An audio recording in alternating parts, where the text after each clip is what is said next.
All right, Broncos country. As promised, we are back in the studio. So we are live here for sort of this little post-game stream, part two, therapy session, whatever you want to call it. We're just here to discuss where to go from here for the Denver Broncos after we lose an embarrassing game, 31-21 to the New York Jets. This was a game where just several inopportune mistakes ended up costing us one of the worst performances this season, or easily the worst performance this season from the offense. I thought this was actually a comparatively strong performance from the defense if we're looking at it in the grand scheme of things, considering just how bad things were over the first couple of weeks. But man, dude, this was just one that it felt like on paper you couldn't afford to lose because of everything Sean Payton said about Nathaniel Hackett. Jets took this one personally. You know they were going to. You heard CJ Uzomah in the tunnel as the Jets were going onto the field. The clip went viral on Twitter. He said, "Let's go win this for Hackett." This was personal for the Jets, man. We've got Robert in the house. Good to see you, Robert. One of our mods here on the channel. Really rough day, man. I believe I don't know. Oh yeah, that's right. Raiders play tomorrow night, but yeah, dude, just a really rough game for the Denver Broncos. This is one of those ones where it felt like almost everything that could go wrong did. Hats off to the New York Jets defense. They played phenomenal. I cannot wait for the All-22 film. Well, I mean, I'm not excited, but I mean, the All-22 film is going to reveal a lot that I imagine the broadcast footage did not show in terms of just how well this Jets secondary held up. Receivers for Denver simply did not get open in this game. Russell Wilson did his best to try to extend plays. Unfortunately, his receivers did not help him out. They did not get open on scramble drills. It was pathetic, man. You're taught as a receiver, when quarterbacks break from the pocket, you have to drift towards the quarterback and try to give them a friendly, easy completion. That's what you simply have to do. It's mandatory. And in this scenario here, man, today we saw none of that. We saw absolutely none of that. Our receivers were just kind of in no man's land. I hate to use the E word here, but we saw a very distinct lack of effort from Courtland Sutton, from Jerry Jeudy, and even, yes, Marvin Mims. This was easily Mims' worst game as a pro. But we saw that lack of effort on a lot of plays from receivers, just in terms of not getting open, being a little bit lazy at times. I'm not going to lie, man. On certain plays where it was clear that Courtland Sutton wasn't going to get the ball, he didn't even try to run a route to try to sell it for the defense. He just kind of was jogging out there, just kind of casually jogging out there, man. Courtland Sutton is a guy that is going to be heavily, and I mean heavily, on the trade block over the next few days. So we've got the Traveling Texan said, Broncos will get a couple of weird wins, finish 3-14. Only hope it's bad enough to be worse enough. Caleb Hill isn't a plug-and-play player. We need to take him young, but clean around him, clean house. So let's have that Caleb conversation, man, because right now, that's kind of the point where I am at as well. Caleb's not a plug-and-play player. Or Caleb would really, I don't know, man. It's hard to say how Caleb would fare with the situation around him right now. The receiving core, when it comes to, again, to extending plays, it's not good. And that's one of Caleb Williams' specialties. Russell did what he had to do in terms of trying to extend plays. But again, his guys just weren't giving him a lot of help. I worry if you go out and throw a rookie quarterback in that scenario, that's going to break his confidence, man. I understand Caleb Williams is mentally wired a little bit different, and he can make some stuff happen, but in the defense of Russell Wilson, he also tried to make things happen today. And again, he just didn't get the necessary help. The offensive line is massively concerning. The pass protection was a big issue. We've got Steelers Nation Australia, Mark in the house. Good to see you, my friend. One of my good friends here on YouTube says, "G'day, mate. Would you like Matt Canada for Sutton?" Ooh, man. Gee whiz. I mean, if the Steelers were interested in a Courtland Sutton trade, I imagine that George Payton, our GM, would absolutely pick up the phone. Russell Wilson has been, or not Russell Wilson, Courtland Sutton, these past couple of weeks has been sorely disappointing, man. He had those two key fumbles in the Miami game. He did kind of bounced back a little bit, I guess, in the Chicago game. But today, man, the lack of effort from Courtland Sutton was very apparent. We'll showcase that when the All-22 film comes out. I can't imagine a lot of what I saw at the stadium, getting that All-22 perspective live, was shown on the broadcast footage. But again, I saw receivers quitting on routes. I saw guys just casually jogging and trotting out there, like doing the foxtrot. This is a long play. It wasn't Russ's fault fully, but he's 34. He needs to get young and move on. I mean, look, Russell Wilson is not getting any younger. We all know that. But at the same time, at the level Russell Wilson is playing right now, the Denver Broncos can win football games, and they can win several football games, a lot of football games. But the lack of execution from the team as a whole, the first several weeks it was on defense. Today it was on special teams and it was on offense. I mean, Marvin Mims with a horrible fumbled punt, or was it a punt or a kickoff? Yeah, it was a punt. But a horrible fumbled punt right there. And that basically gave the Jets a free 3 points because they were already in field goal range. Denver's defense, to their credit, held up, but that was an inexcusable mistake. Then you think about whatever that stupid double reverse play was. That was a terrible play call, and it was very poorly executed. It came right after the Broncos had just gotten the ball back on a turnover. And not only that, Sauce Gardner had just exited that game with an injury. If I am any other offensive play caller, I'm testing the backup corner that literally just came into the game in place of Sauce Gardner. It was one-on-one coverage with that backup corner versus Courtland Sutton, and for whatever reason, Sean Payton decides to call a double reverse. And I don't know if it was a bad pitch by Samaje Perine or if it was bad handling but from Marvin Mims. I have to go back and watch the film on that one. But what I do know was that was a horrible, horrible play call. Have a great night, Mark. Thank you so much for stopping in. Or I don't know what time it is over there in Australia, but have a good one, bro.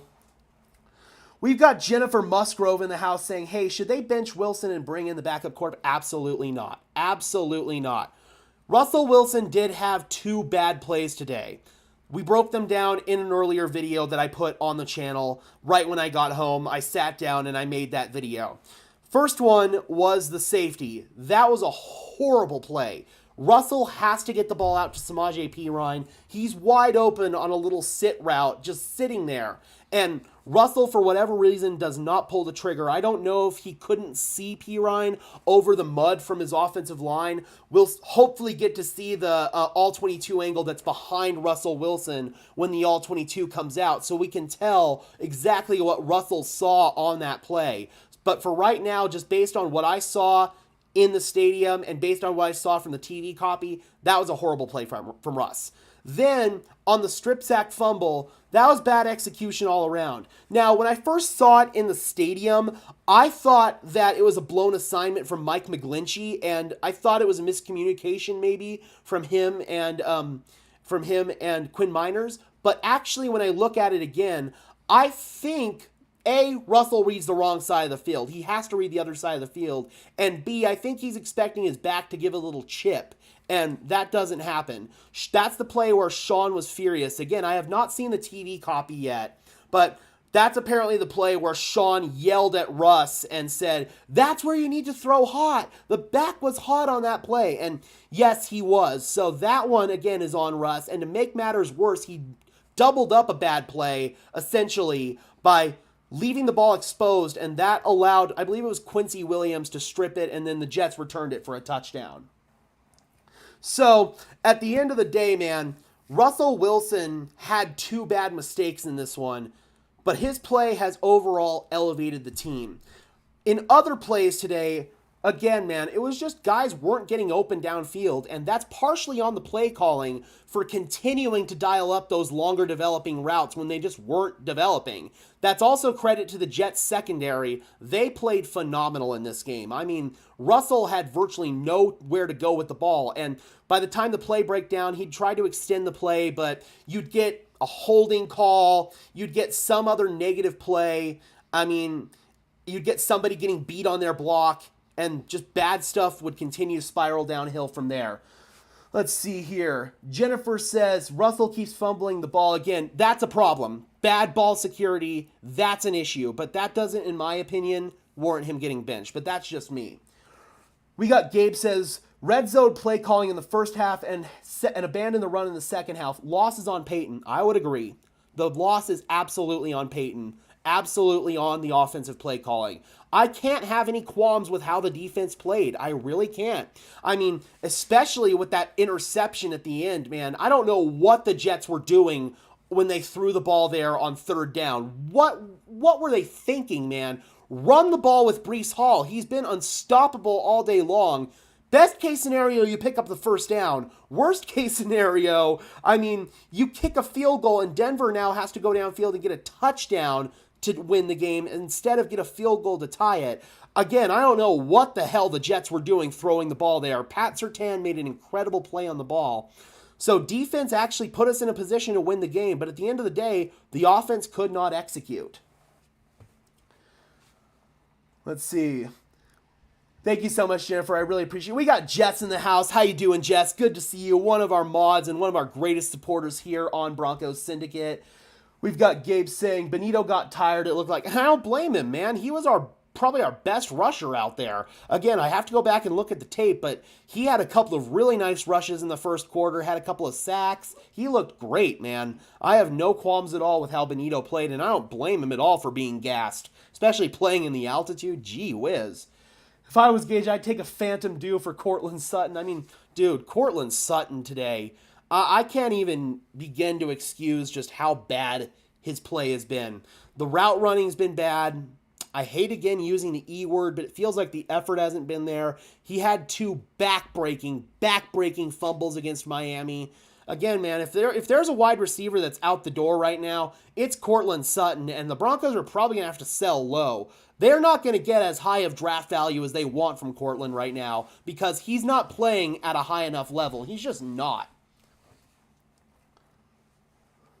I mean, Rico, I'm just calling it how I see it. This loss, Russell's fingerprints were on this loss, and there was more than one of Russell's fingerprints on this loss, if that makes any sense. But there were more fingerprints from other players on this loss, and coaches, cough Sean, than there were Russell. I mean, I'm just calling that how I see it. And I know I usually come across as a bit of a Russell Wilson apologist, but he gets dragged through the mud from the media for no reason.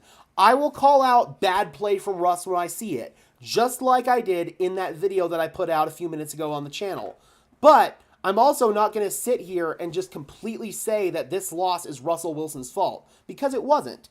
It wasn't. Russell had some bad plays that contributed to the loss, but there were many other reasons why we lost this game. I'm not going to try to pile too much on our rookie Marvin Mims, who's been phenomenal this year, but his turnovers today were inexcusable. They were absolutely inexcusable, and they directly led to the New York Jets getting points. I call our coach Buttermaker from the Bad News Bears since he got his own bad news. I'm glad Buttermaker has already let players go. They're just that are not doing their job. Absolutely. We saw that with the Randy Gregory move. If guys aren't doing their job, they're going to get cut. And I actually spoke with a former Denver Broncos player earlier today, Broncos alum, and he said, man, that's the mindset that needed to be set in the locker room. That's the tone that needs to be set. If you're not executing and you're not doing your job, then you're going to be gone. Here's hoping Sean Payton holds himself accountable today, because this loss, I'd argue more than anything else, is on Sean Payton. The crappy execution on offense, the crappy offensive play calling, and of course, to only make matters worse, Sean went out and talked all that crap. Now, we're not going to sit here and say that Nathaniel Hackett's offense was a world-beating unit. They got bailed out by having a phenomenal player in Breece Hall. Aside that, Nathaniel Hackett's offense was terrible today. It just was absolutely terrible. But our execution was even worse than the Jets' execution today, and that's why we lost this game. Where's Drew Lock when you need him? Gabe says, Benito and the D came out hot, and we had a chance to build a big lead, and we blew it. We absolutely did. And I'll go through here in a few minutes, and we'll talk about exactly what plays really blew it here, because I feel like you can boil it down much like any game, to like 4 or 5 plays that completely went to shit, and that's what caused the entire game to go off the rails. Jess says, blaming Russ for the offense's problems is like blaming PS2 for the defenses. 100%. PS2 gets beat sometimes, but they both play their asses off and make clutch moves. Absolutely. That's exactly how you can put it, man. You're not going to expect Russell Wilson to execute flawlessly every single week. Even when Russell Wilson is playing at his highest level in his peak Seattle years, shit weeks. Every single quarterback has bad games. Every single quarterback, even the best of them, Peyton Manning, Tom Brady, Aaron Rodgers, all those guys have bad days at the office and have bad games. Russell's had one bad game this year. Maybe 1.5 if you want to consider the Washington game, but I feel like the Washington game was just more bad execution all the way around than it was Russell Wilson. Russell's had one bad game this year in comparison to one kind of mediocre game, I'd say, against the Raiders, and then 2 really strong games. I know you can't really equate too much of a strong performance from a 70-20 blowout loss, but that actually was my highest graded game from Russell Wilson as a Denver Bronco until the following week against the Chicago Bears. Again, that's going up against a really bad team in the Chicago Bears, but still, that is to date my highest graded game of Russell Wilson's tape as a Denver Bronco. Russell's play has elevated the Denver Broncos in a couple of games this year. Today, it did not. But the overall offensive execution also did not elevate the Denver Broncos today. Russ wasn't worth the contract and the picks, but his play isn't that bad. He's playing pretty well, just not good enough to carry a bad team. Absolutely. And right now, this team is borderline uncarryable. They really are, just in terms of the lack of execution. I mean, we saw it last year with the Tampa Bay Buccaneers with Tom Brady. He couldn't even carry a bad football team. Granted, the Buccaneers went out and corrected a lot of their errors, and their coaching looks a lot more competent, I feel like, this year in comparison to last year. But last year, the Buccaneers were a bad football team, just in terms of the same lack of execution and problems that they had. They had all the talent. They just had some of the same crappy plays and crappy execution. And they had the GOAT at quarterback, and even he couldn't overcome that. We think about the Kansas City Chiefs in 2020. Yes, they made the Super Bowl, but what happened when they got to the Super Bowl? Their team was completely decimated. Patrick Mahomes was basically playing one-man football out there, it felt like, 1 against 11. And again, having a good quarterback is only going to do so much. You have to have the pieces around that quarterback. Otherwise, you're not going to be successful. Right now, this team does not have the pieces, man. We have the right pieces, some of the right pieces, I feel like, on the offensive line. Quinn Miners, he's been really good. Lloyd Cushenberry, I cannot believe I'm saying this, but I'd argue Lloyd Cushenberry has been our best offensive lineman this year. I can't really think about too many bad plays from Cush this year. I really can't. Ben Powers, he's been fine. Nothing really to write home about. And then Bowles has actually been better than expected. So overall, the offensive line execution aside,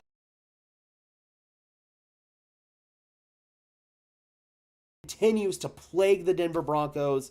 Mike McGlinchey, dude. Today was not a good day for Mike McGlinchey. He got beat multiple times by, I believe, Bryce Huff. I mean, dude, today was just a bad day for McGlinchey. We go back to Chicago where he had multiple false start penalties. That's another signing where if you continue to go to that free agency well and overpay guys, that's the results you're going to get. Until you truly draft and develop a right tackle, this team has not drafted a true offensive tackle since 2017. Garrett Bowles. That was the last time this team drafted an offensive tackle. That is one of the biggest reasons why this team has had a lack of consistency on the offensive line, and why we've started over 20 players at right tackle. Sean Payton felt like the solution was to go out and overpay for Mike McGlinchey, who is a really good run blocker, but pass protection from him, really, really shaky. Again, that's just one where it's like, what are you doing? What are you doing, man? You have to draft and you have to develop, and we're just not doing that. That's one of the reasons why this team sorely lacks depth, especially in the trenches, because we refuse to draft and develop. Thursday loss against the Chiefs will put us in the Williams and May draft conversation.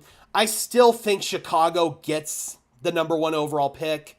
And then in terms of like the number 2 overall pick, we still have to best Carolina. Carolina has the same record as we do right now. They are a dumpster fire. Again, there are teams out there that are actually slightly worse than this team. And that's why I feel like this team's not going to get the number 1 overall pick. It's nice to kind of hope and dream about that because of the shitty situation that we find ourselves in right now. But at the end of the day, this team also would have to accept that if we did get in position to get a top-tier quarterback in this draft, we'd have to commit to basically a couple more years of sucking. Because this defense is not going to fix itself by a bunch of free agent acquisitions. You have to draft guys. You have to draft pass rushers, especially on the interior. You have to draft a cornerback too. You have to draft another safety to replace the aging Kareem Jackson. We've proven, unfortunately, over the last 2 years, Caden Stearns cannot stay healthy. You cannot depend on him. So this defense has to rebuild through the draft. And if we go out and we take a quarterback in the first round, you're basically almost going to leave the defense borderline unaddressed again. And that's a big issue. Caleb Williams would be put in the same horrible situation as Russell Wilson is in right now. That said, what getting a rookie quarterback would do, it would reset the competitive window, man. Right now, this team is financially in the hole with the Russell Wilson contract, with a couple of other expensive contracts on the market or on the team. Cortland Sutton's deal, which I'm pretty sure is going to get offloaded at some point here in the near future. We think about Justin Simmons' deal as well. Simmons has not played at that level this year. He has not played at the level of being one of the best safeties in the NFL like he has before, and he has dealt with some injuries before in these past couple of years. So that's another one. But the contract that's currently hamstringing this team the most right now is the Russell Wilson contract. If the Broncos want to move on from that deal right now and take their medicine next year, if they want to cut Russ in the offseason, they could cut him as a post-June 1st cut. They'd have to eat a $35 million dead cap penalty. What would help that, again, is having a rookie quarterback. So I know I'm kind of contradicting myself a little bit here, but what I'm trying to get at is if the Denver Broncos are committing to this whole rookie... Hold on. I unplugged my monitor. But if the Denver Broncos are committing to this whole rookie quarterback notion, it means you're committing to basically another year of having a bad defense and probably not winning a whole lot of football games. We'd have to take at least a couple of years to rebuild truly how we need to in the trenches.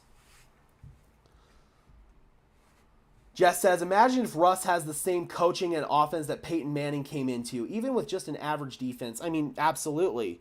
Absolutely. But at the same time, think about all the pieces that Peyton Manning had. First of all, the Broncos had 5 established starters on the offensive line, if I'm not mistaken. Maybe they had some questions at center, I don't remember. But they had an established offensive line when Peyton Manning got here. They had weapons. Demaryius Thomas, Eric Decker, they got Wes Welker, Julius Thomas. I mean, they already had the pieces in place for Peyton Manning on offense.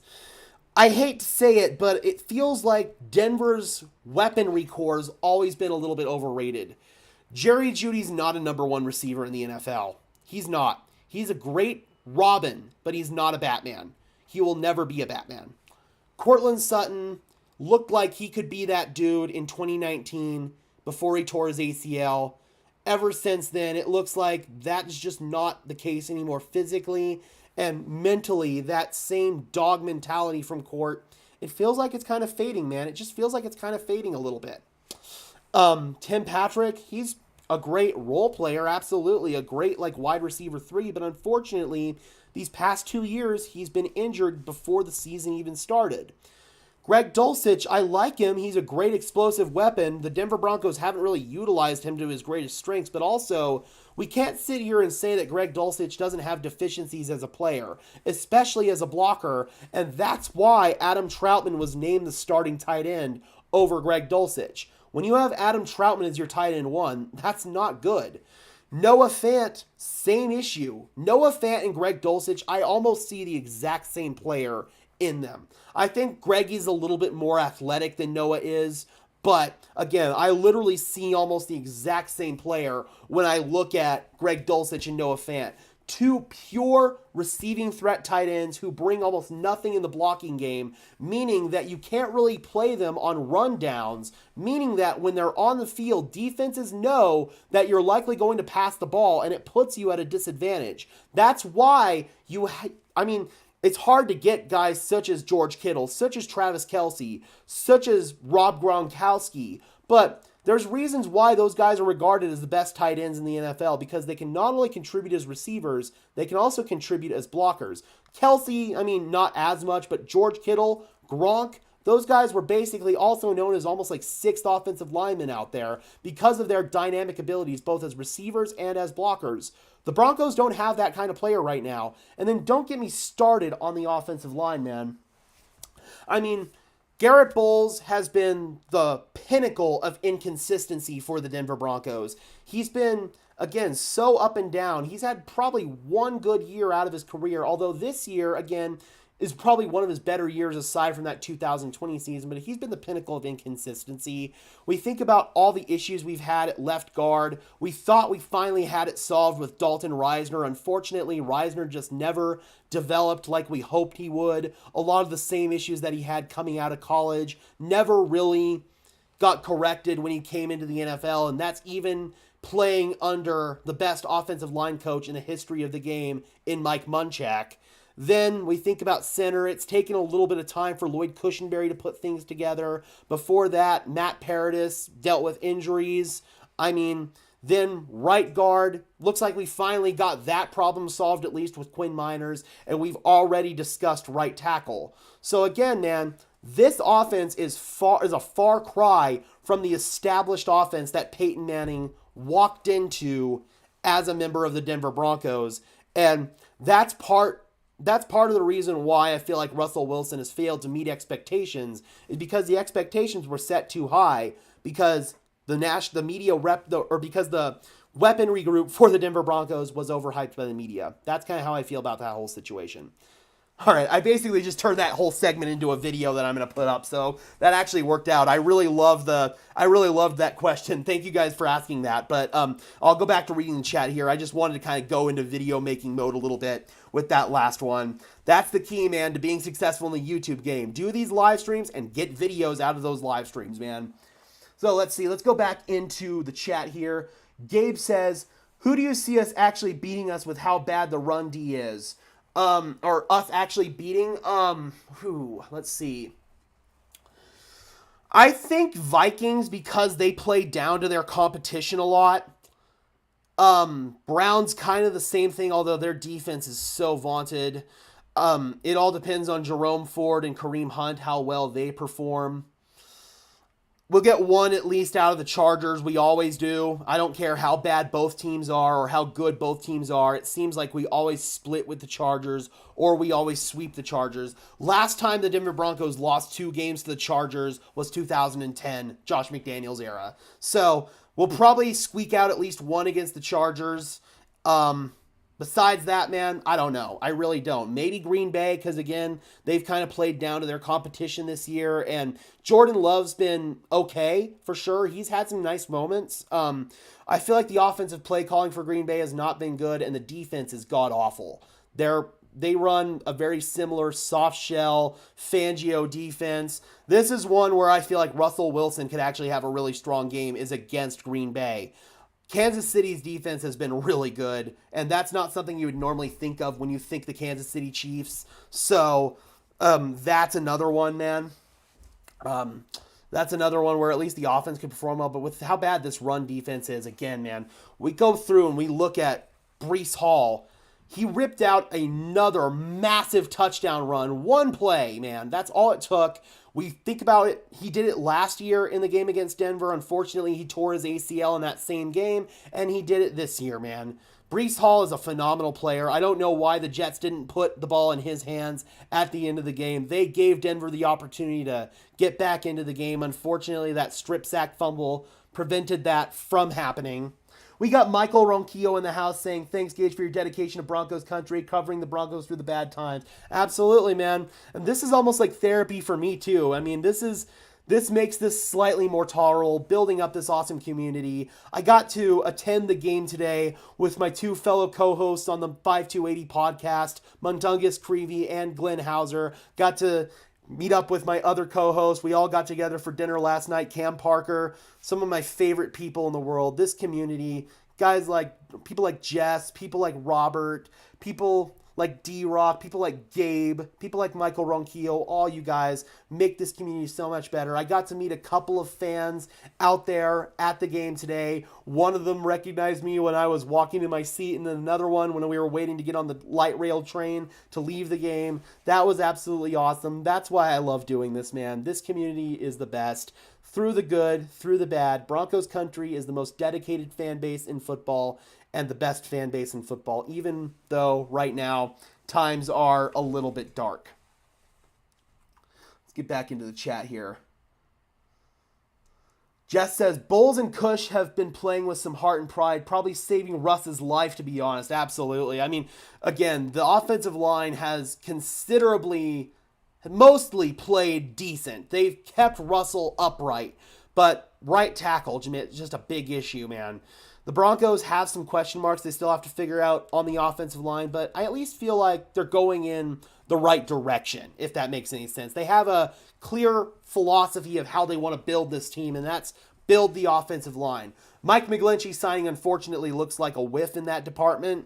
Another right tackle problem for the Denver Broncos, but it feels like with guys such as Quinn Miners, with guys such as Lloyd Cushenberry, I can't believe I'm saying that. If you had told me a few months ago that I'd be saying that about Lloyd Cushenberry, I would have laughed. But the way those guys are playing, that gives us a foundation to build this offensive line off of if we can just get those last few pieces that we need in place. Broncos fan says the 2000 Ravens gave up 970 rushing yards in one season? Holy crap. We gave up 938 in 5 games. I think that statistic alone tells you all you need to know, man. I'm curious now. That makes me curious. How many rushing yards did the 2015 Broncos give up?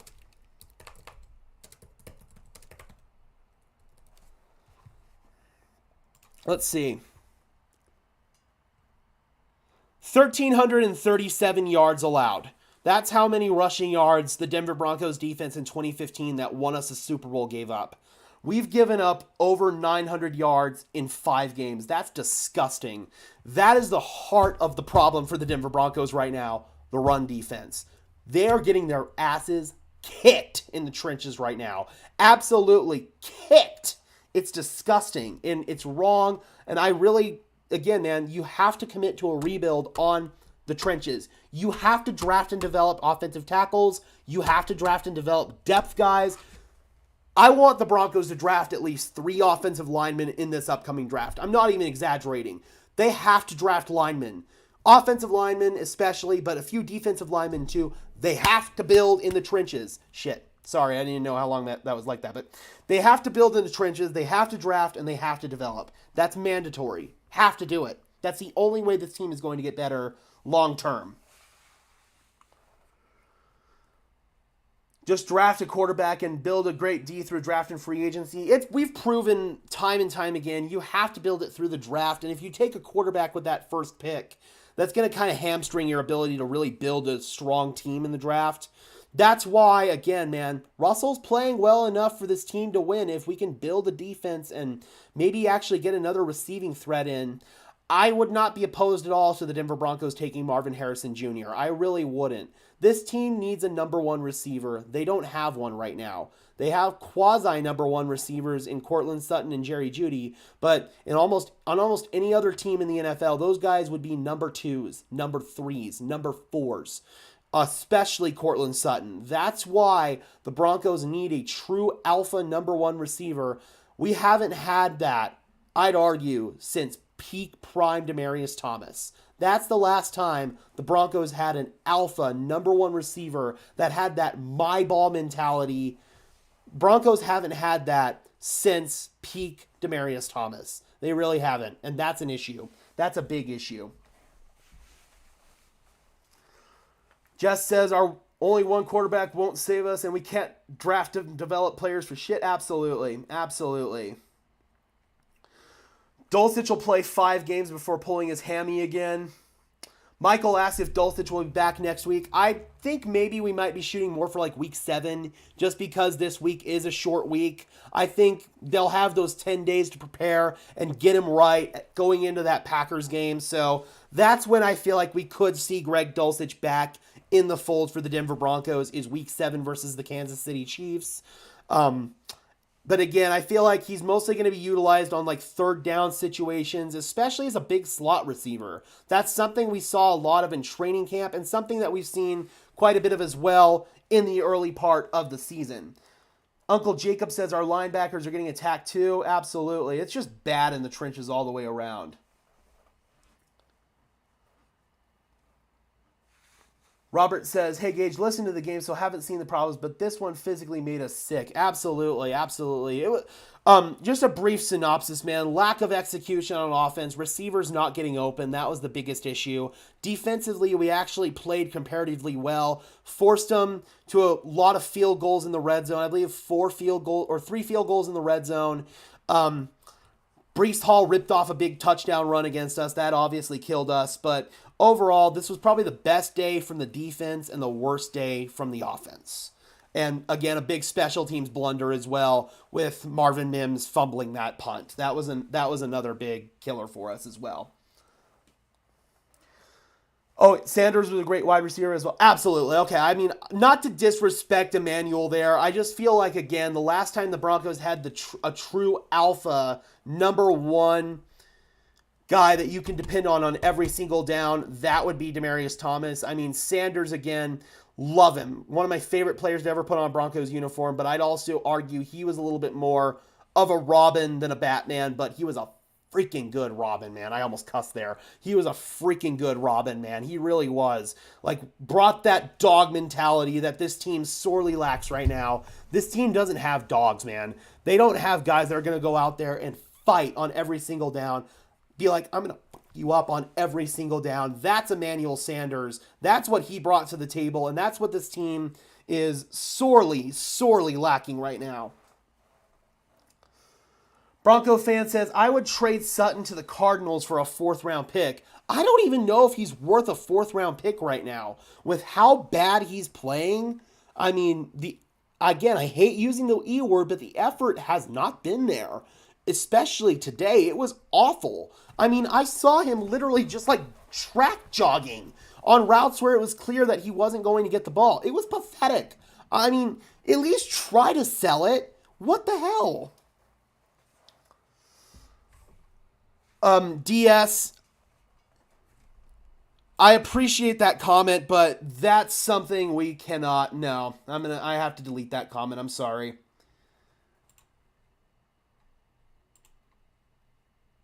Also, please do me a favor. Don't spam comments, please. I'm going to put you in a quick timeout, DS. Love you, but can't do that. Sorry. Uncle Jacob says the entire team is lost, bro. Absolutely. It really feels that way. It really feels like this team on a lot of different facets just doesn't have a direction, just a clear philosophy of where they're going to build. Again, they've got some good pieces on the offensive line. That's a good start. Russell's playing well enough to where you can probably justify keeping him around. That's a good start. But besides that, you got a long way to go. You really do.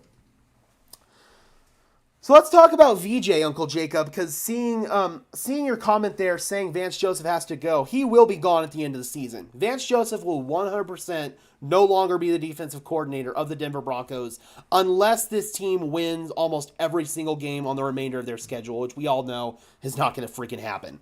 But so with Vance Joseph, I spoke with a former Broncos alumni, a very high-name player that used to play for the Denver Broncos, and kind of asked that player about this defensive effort right now. And this player told me that if the Broncos were to fire Vance Joseph right now, nothing would change. And that basically confirms a lot of what I've seen as well. The communication has not been there between several veteran players, linebackers, Alex Singleton and Josie Jewell. The communication has been bad. Kareem Jackson, I hate calling him out, but his communication in the secondary has been terrible, especially when guys such as Delarian Turner-Yell were in there. What this former player told me is basically what I've observed on tape as well. I didn't want to call it out directly until I had someone that quite frankly knew more ball than me confirm it. Once this individual confirmed that to me, then that basically told me all I need to know, man. This team has to reset their personnel on defense.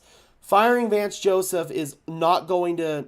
It's basically like putting a cheap Band-Aid on a festering, gangrening wound. That's what firing Vance Joseph would do. It may temporarily solve the problem, but long term, it's not going to solve shit. It's just not. This team's is basically stuck with Vance Joseph throughout the remainder of this season. I know that's not going to make a lot of Broncos fans happy, but at the same time, man, that's just kind of where this team is right now. Christian Parker, hiring him would only do so much. Rayanne, what's going on? Good to see you. Broncos fan for life, but Vance Joseph has to go. They're letting teams score 20 or more points per game, which is killing us. Oh, yeah, it's absolutely killing us, and it's absolutely an issue. But again, schematics are a big issue. They are, especially this too-high Fangio-style soft-shell defense. I'd rather Vance Joseph go back to what he's actually known for, which is more single-high, cover 3, man coverage, blitzes, that kind of stuff. Christian Parker right now is the hottest commodity out there to replace Vance Joseph in the short term as defensive coordinator. He's a bread and butter Fangio too-high shell guy. They'd be running the exact same scheme out there. And again, unless something can just magically change overnight in terms of player communication, we're going to see a lot of the same crap. Poor tackling, which is just that's a mentality. That's a mentality. You have to go in there with the mindset that you're going to fuck up your opponent on every single down. It feels like players on this defense don't have that mindset. They don't have that dog mentality. That's what it boils down to when it comes to tackling almost at the end of the day, man. You have to go out there and you have to give that strong effort on every single down. Just like Broncos fan says, like more of a Wink Martindale style attacking defense, that would be the right way to go. Unfortunately, you're not going to be able to change what we're doing schematically too much in season. Holy crap, I just looked up at the score. Let's go. San Francisco whooping that ass, man. 42-10 against Dallas, 9:50 in the fourth quarter. Love to see that. Sam Darnold's in the game right now. Okay, that makes my day slightly better. Anytime the Dallas Cowboys lose, that's a good day right there. That's probably the only team that I will openly show my hatred towards, them and the Chiefs. Them and the Chiefs, man. I despise. Michael says, I wanted Rex Ryan as the Broncos defensive coordinator before Vance Joseph. So Rex Ryan, I know, is a very polarizing topic here in Denver. I know a lot of fans are excited about Rex Ryan because of some of the comments that he's not been afraid to make public. And he is a very aggressive player, but aggressive play caller, I should say, on defense.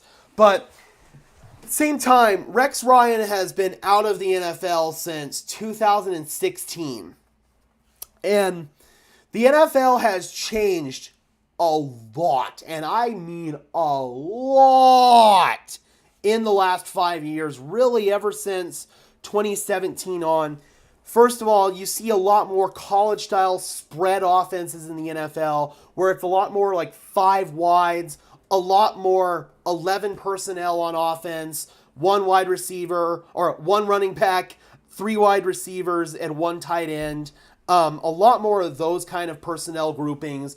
Even sometimes 10 personnel, where it's 4 wide receivers, 1 tight end, no running backs. We see a lot more of that in the modern day NFL. What I wonder is, would Rex Ryan's defensive scheme be conducive to the modern day pass-happy NFL, where we have to see defenses play more zone coverage, but not exactly soft zone coverage in the way Denver plays it, and play with extra defensive backs on the field in nickel and dime personnel. That's just what I would wonder is Rex Ryan's scheme privy to the modern NFL, if that makes any sense. That's probably my biggest reservation with Rex Ryan. The guy that I really wanted, again, is the guy that we let out the building that wanted to leave because he was mad about his friend. That's Ejiro Evero.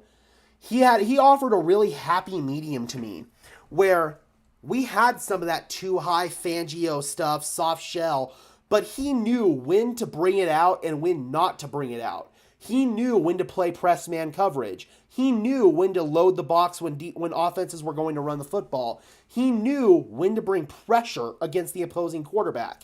That's something that our scheme right now does not do. We've diverted all the way back to the full-blown Fangio stuff that I absolutely despise. Ejiro Evero was kind of a hybrid of the Fangio stuff as well as some of the attacking, aggressive, Wade Phillips-like stuff, honestly. That's one reason why I really wanted to keep Ejiro Evero in the building. Unfortunately, for personal reasons, he wanted out of Denver.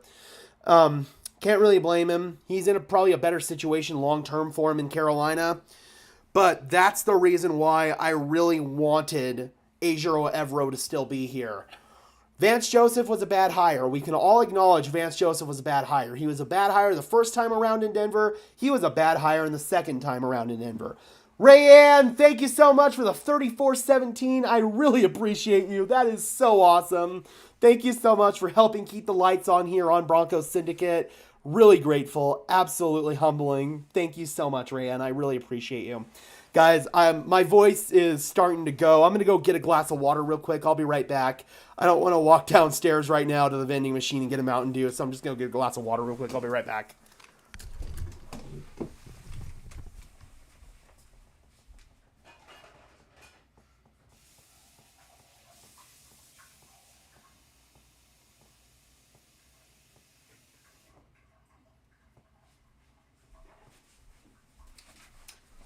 Yeah, there were a couple of points where we were screaming at the top of our lungs there at the stadium, so my voice is a little hoarse right now.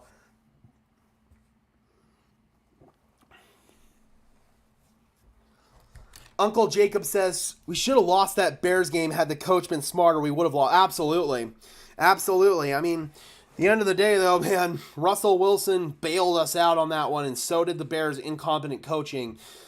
That's still not the worst coaching in recent memory, though. Did you guys see the University of Miami game yesterday versus Georgia Tech? The game was literally over, and for some reason, Miami didn't take a knee. I don't know what the hell Mario Cristobal was thinking.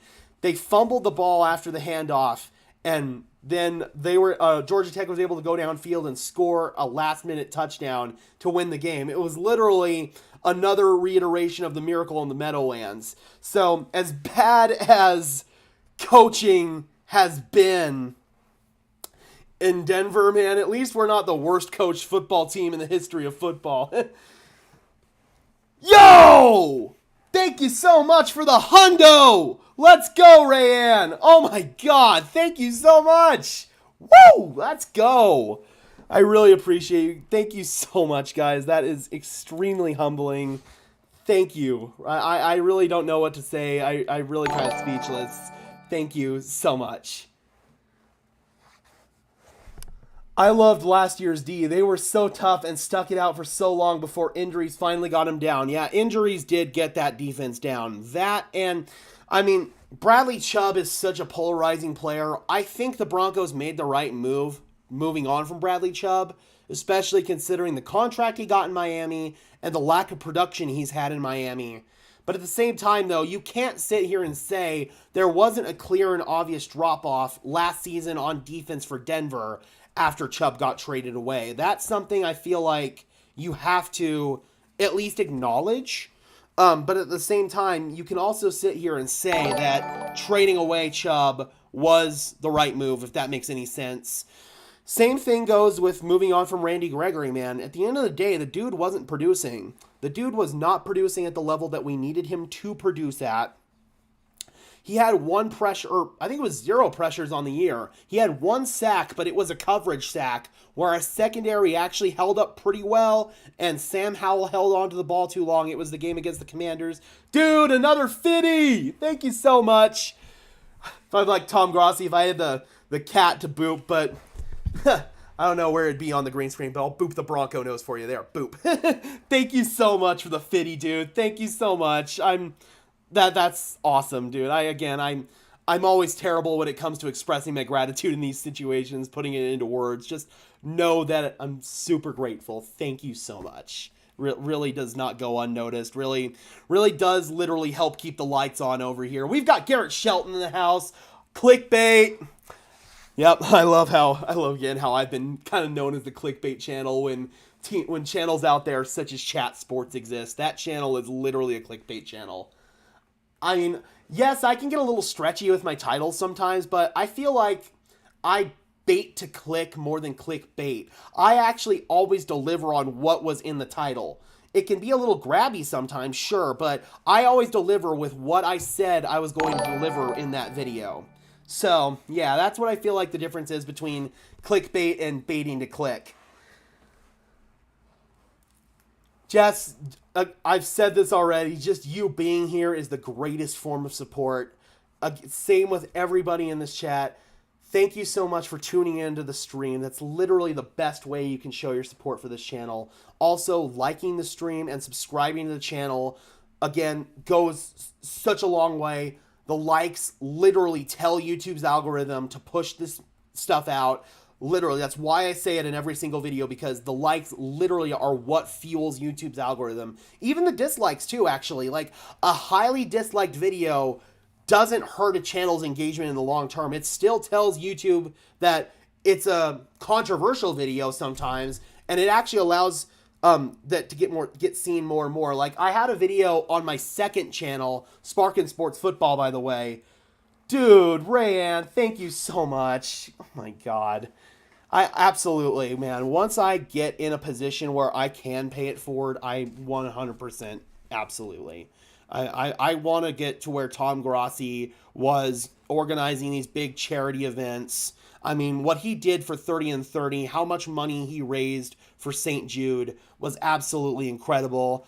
I want to be able to do that both for local charities here in Denver as well as some of the big, more national scale ones.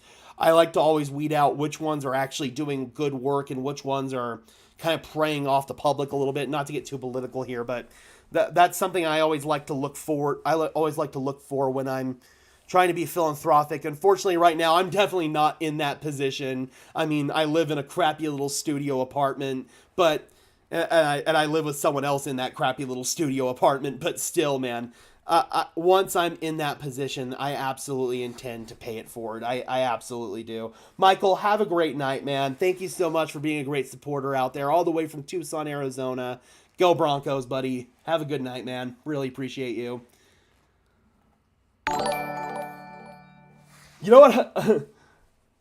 I think turned off on the Johnny John part today. Who was the OG 87 in Denver? I mean, are you talking Ed McCaffrey OG, or are you talking even before Ed McCaffrey? Because I'm not going to lie, my Broncos trivia, I mean, a little bit earlier on, not the greatest. I mean, pretty much like from 1990 on, I'm pretty good, but anything before that is not great. I mean, I obviously know about like Craig Morton, Floyd Little, the Orange Crush, Carl Mecklenburg, all that, but some of the more advanced Broncos history, there are definitely better minds out there for that. Andrew Mason comes to mind right off the bat. One of the best Broncos historians out there, I feel like. We got Jadis Young, appears to be a Philadelphia Eagles fan. Bet tonight's a good night for you, man. Getting to watch Dallas get that ass whooped. Absolutely love it. Will the Broncos ever win a game at home? Yes. Chargers. Justin Herbert has never won at Mile High. I don't think that changes. Chargers are the same old Chargers this year. Nothing's changed with them. We'll win that game at home at least for sure. Besides that, I actually think we have a better chance against Green Bay than a lot of people think. We're going to get smoked against Kansas City, though, on Thursday night. Coming off a short week, I don't really like how this is going. So,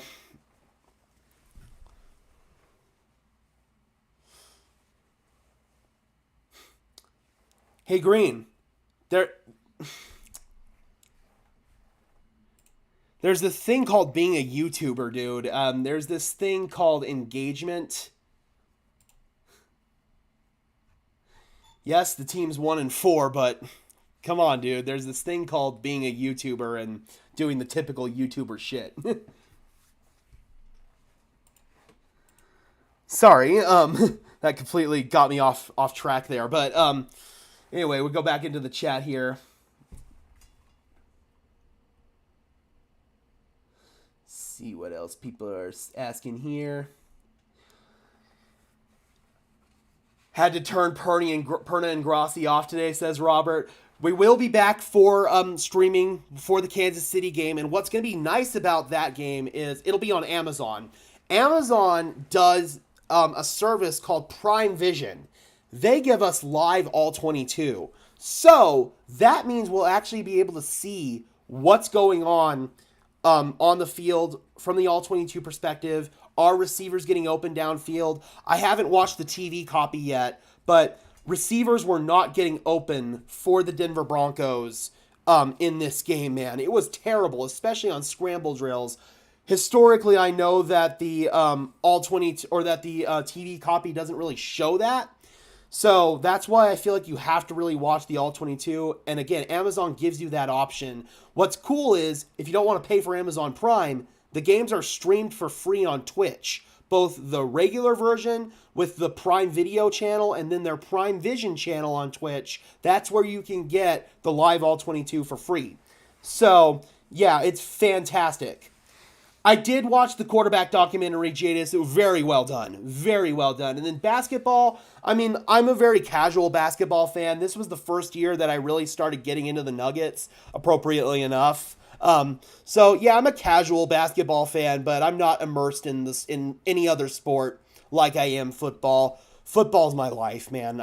Football's on my mind 24/7. I can never get it off my mind. I'm always thinking about football. I'm always thinking about the Broncos. I'm just always thinking about football, man. Oh God, imagine if we beat the Chiefs, dude. This whole city is gonna lose their mind. This whole city is gonna lose their mind. But we all know it's not gonna happen. Where did I get this shirt? I believe found this one at a thrift store. I'm a big thrift store guy. Always go to like the Goodwill and stuff like that. So yeah, I grabbed this one at a thrift store and thought it looked really cool. I also see locally here, a lot of the Walmarts have some really cool Broncos polos. I was probably going to maybe cop one more. I kind of like rocking the polo style. This one's kind of got a screwed up collar a little bit, so it's got a little bit of a flaw to it. You know what was good about the Jets game? The jerseys and the helmets? Absolutely, man. I thought that the orange jerseys actually looked a lot better in person than I thought they would. I was not too optimistic with the orange jerseys pairing with the white helmet, but I thought it actually looked pretty good, man. That was a very pleasant surprise, I feel like. Cage is greater than Perna. Nobody's better than Perna, man. Perna's the GOAT. I got the opportunity to meet Brandon Perna and Tom Grossi when Tom was here for the 30th 30 event. They did a fan meetup over at Breckenridge Brewing. It was awesome. Fans from all 32 teams showed up. I want to say that it was the largest fan meetup of Tom's entire 30 and 30 event. That was really cool to experience. I got pictures with Brandon and Tom, got to strike it up a little conversation with Brandon. Tom was just getting bombarded with fans. I mean, Tom had no time whatsoever, but I did get to chat it up a little bit with Brandon. He subscribed to the channel. Shout out to you, Brandon. But yeah, Perna's the GOAT, man, and gave me a lot of advice on how to move forward in this community and in this space. I've gotten the opportunity to befriend several members of the Broncos media community, which has been absolutely awesome. That experience has been invaluable to me, just learning how to conduct myself in this business. I am a very young player in this space, so just to kind of show me some of the things to do right, some of the things not to do, all that kind of stuff. I'm really grateful and appreciative of those individuals. You guys know who you are. My in-laws in New York asked me if I burned my Broncos hat today. Can't give up on them. Just wish they'd clean it up. Absolutely, man. I'm never going to give up on this team, man. I will always bleed orange and blue. I could try, but I know I'd immediately get emotionally drawn back in. Football is, again, my whole life, my whole obsession, basically.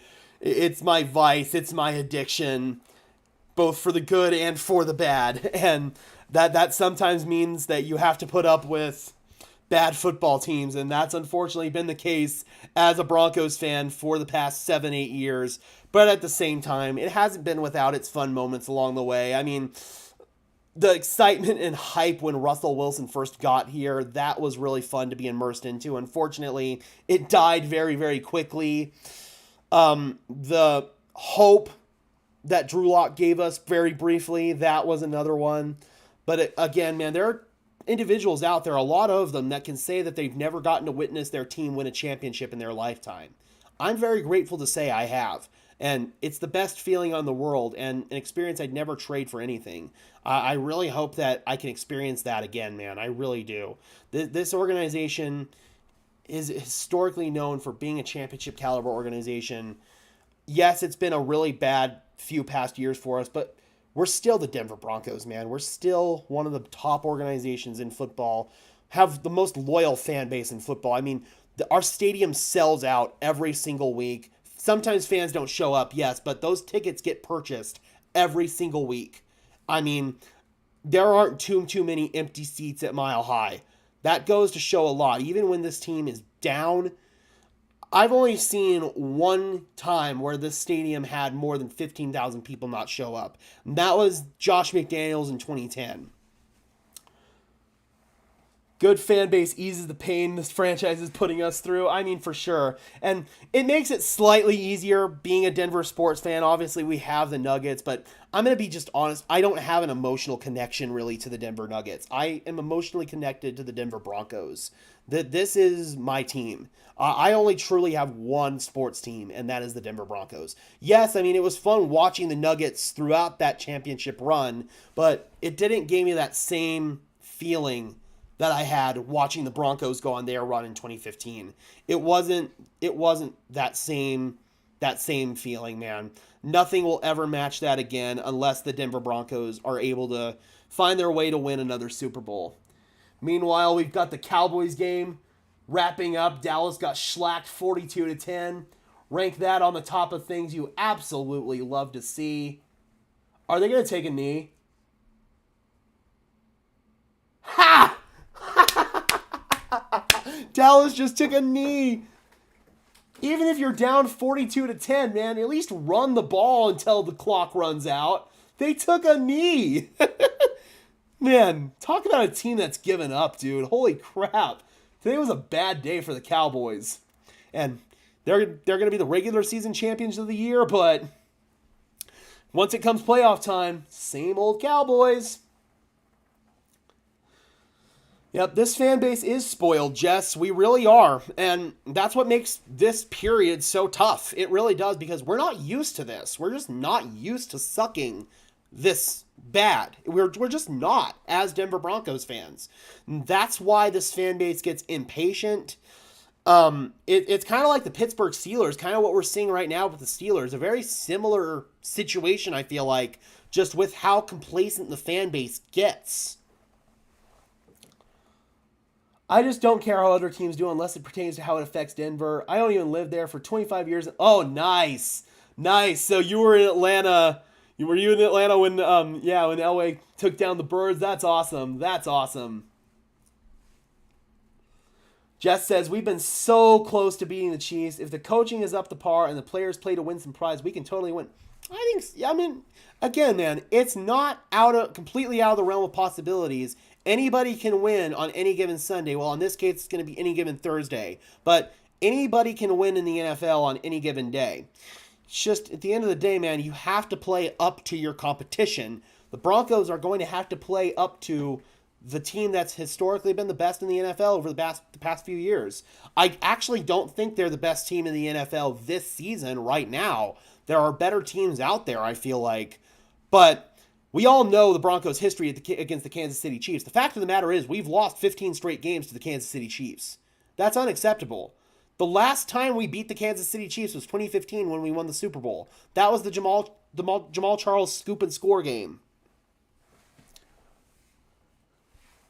Rayanne says, now I give up, we suck. Listen, we do suck right now. This team sucks. But at the same time, man, there are things that need to be fixed. Defense is a major problem, Rayanne says. Absolutely. Absolutely, it is.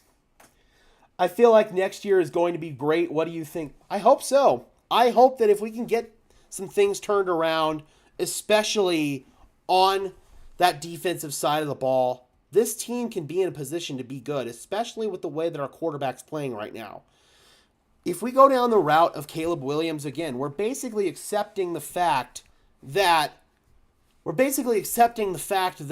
going to be down for a more longer extended period of time. Mike Tomlin has never had a losing season with the Pittsburgh Steelers. Absolutely. But right now, man, they're kind of going through a little bit of tough times. They did get a great win today against Baltimore from what I saw. But, I mean, their fan base is just like ours. They're spoiled. They are spoiled rotten. And they haven't had the level of success that they expect over the past couple of years, just in terms of not making... Well, they made the playoffs in 2021, but they went one and done. And then last year they missed the playoffs. Just... the level that the Steelers set themselves to, it hasn't been there. And then this year, they got off to a borderline disaster start until they actually got a win today. And so, for the Pittsburgh Steelers, I just feel like I kind of compare our fan bases a little bit because we're two historically winning franchises that are kind of experiencing a little bit tough points in our franchises right now. And with Denver, it started coming off of a franchise quarterback in Peyton Manning, and now with Pittsburgh, that whole mess has kind of started ever since Big Ben started to... Jacob, I am 23 years old. I was born New Year's Eve of 99. I've always blamed coaching, management, and decision-making. Absolutely. That's where we are right now. This team has been poorly constructed. It's had bad management from John Elway to George Paton. And yes, George Paton's had some good draft picks, but he's also had several bad draft picks and multiple free agent whiffs. I'm going to be doing a video here on George Paton, probably tomorrow, talking about if he really deserves to stay through this rebuild. Right now, I will give you a little spoiler alert. The bad moves from George, I went through and charted every single one, but the bad moves from George do outweigh the good moves from George. I will say that much. I don't know why people keep saying tank for Caleb Williams. He's not Trevor Lawrence or Tom Brady, which I feel like the only two quarterbacks who can win with bad teams. I mean, listen, Caleb's special. Caleb is super special. He is one of the most talented prospects to come out in a long time. But at the same time, man, like I've said throughout this whole stream, we cannot sit here and draft Caleb Williams and then automatically expect that this team's going to be good. I know there are going to be a lot of members of Broncos country that are going to have sort of that unrealistic expectation that the automatic solution here is just draft Caleb Williams and everything's going to be fine. If you draft Caleb Williams, you're still going to have to accept the fact that this team is in need of a hard rebuild. You'll have to wait at least another year to get a legit defensive lineman. You'll probably have to wait another year to get a legit quarterback too, because we don't have a second round pick in 2023 or 2024, excuse me. You'd probably have to wait to get more adequate safety depth, although you can probably get away with addressing safety a little bit later, but you're going to have to wait for sure to get top-tier offensive linemen, top-tier defensive linemen, top-tier edge rushers. You're going to have to wait on almost all of that if you go Caleb Williams next year. So I feel like you plug Caleb Williams in next year, and it's going to be a very similar result because the situation is just not ideal around him. Russell's playing well. He tried to extend plays today. Again, guys just weren't getting open for him. They weren't helping him out. And I imagine when I go back and watch the tape, I'll see probably one or two bad plays from Russ that I missed while watching the game live. That's what happens. But at the same time, I can also tell you that Russell was not as bad as the media is blowing him up for. I've seen some crazy shit out there. I have seen some craziness out there. Green says, my brother-in-law is a Chiefs fan, and I asked him if he wanted me to bet me that the Chiefs would beat the Broncos. He looks a little worried. Should I bet him? Okay, I haven't seen the Chiefs game yet, what happened in Minnesota, but I did get the impressions they played down to their competition today. I mean, do it. Yeah, why not? Do it. Who knows? That could be the good luck that we need to manifest a Chiefs win. Scott says, the old Mile High was built a little different. The stadium would shake and rumble when people stopped, and it got so loud. That was a huge advantage, and those South stands were crazy. I will say, there were a couple points today, especially right after, or I can't remember exactly when it was, but the stadium got loud. I mean, one of the loudest I've heard it in person. I've never gotten to experience a playoff game at Mile High, so I imagine that would be an even more electric atmosphere. The AFC Championship game in 2015 I heard was absolutely insane. It was almost like Arrowhead in terms of how loud it was. But I can tell you today, it got loud. I mean, we were screaming at the top of our lungs, banging on seats, banging on the steel floors, making the stadium shake. I mean, it got loud a couple of third downs for this stadium. It really did. It really did. The Chiefs haven't looked good this year, but they're still finding ways to win, and that's the big difference between the Denver Broncos and the Kansas City Chiefs. Even though they may not be as good of a football team as they are, or as they have been in years past, or as dynamic and dominant of a football team, they still find ways to get it done at the end of the day, and they still find ways to win championships. With this team, man, we find ways to lose. That's what happened today. We found another way for the Denver Broncos to lose. You have to figure out how not to lose before you can figure out how not to win. The fact of the matter was, this team was a losing team before Sean Payton and Russell Wilson got here, and just by adding those two isn't automatically going to make it a winning team. You still have 52 other players on the roster that have to learn how to win, and you still have a bunch of coaches on this coaching staff that have to learn how to coach how to win, if that makes any sense. That's where this team is. They have to learn how to, first of all, not shoot themselves in the foot and beat themselves. Once we get over that hurdle, then we can start talking about, okay, how do we beat our opponent? How do we scheme to beat our opponent? Right now, the Denver Broncos have to be conservative and play to not shoot themselves in the foot and lose the game just on their own accord. That's where the Denver Broncos are right now. It sucks because, again, we have such a high standard that we hold this team to. But, again, that's just where we are right now. All right, guys, we're about at the hour and 15-minute mark, so we're going to start probably wrapping things up here a little bit. I still have another video or two that I have to put out tonight, but I definitely wanted to hop on here and do this little therapy session with you guys. This is almost like group therapy for me too, as another frustrated Broncos fan. A really frustrating loss today. We lost to the one team that we just could not afford to lose to in the New York Jets. The one coach that we could not afford to lose to in Nathaniel Hackett. Again, we're not going to sit here and pretend that Nathaniel Hackett lost, or that Nathaniel Hackett's coaching was good today. It wasn't. Jacob, I saw Beast Mode's interview with Shannon Sharp. So I actually kind of looked into that situation a little bit. That was 10 years ago. I'd like to hope Russell Wilson has learned from his prior shortcomings there, and evidence has shown that he has. I've heard nothing but good things from Russell's current teammates about him. Now, again, that's not to say that there isn't probably things happening behind closed doors that we don't know about. But that whole situation with Russ and Marshawn was when Russ was still a very young player. I mean, he was probably only like 23 around my age during that time. That was eye-opening. It was. And if Russ is still operating like that, then that's a big issue. But based on what we've seen in Denver so far, I don't think Russ is conducting exactly like that. I mean, I don't know if, again, teammates are still having to reach out to team representatives to get his phone number or whatever. Have a great night, Michael. Have a good one, man. But and then the whole office dynamic. But I also know, I've heard from players on the team that I've actually spoken with, that Russell Wilson has a good dynamic with the team. He's one of the guys. In Seattle, he wasn't one of the guys. He was put on a higher pedestal, basically. Under Sean Payton, Russell Wilson's one of the guys. So that's kind of where things sit as far as some sources that I've talked to that are in the Broncos locker room. I can't divulge my sources, obviously, but that's just kind of what I've heard through that whole situation. I don't believe Riley Moss played today. I'll have to go look at snap counts. All right, guys, I'm going to wrap it up here. We will be live for Thursday night on the channel. We will be doing film breakdowns over the next couple of days, all the other content, any breaking news content, all that good stuff, all of it. Be sure to keep on the channel, man. We'll be grinding out all of that content through the good, through the bad. Nothing's changing here on Denver Broncos Syndicate.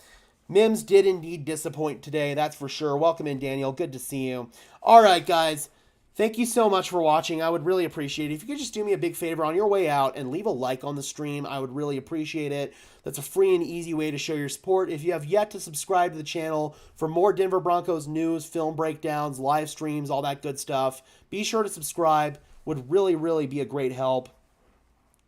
Jess says, I think that's so wrong, man. Russ has been trying so hard and has been a great quarterback. And, man, he plays his heart out. He supports the community and gets trolled being too positive.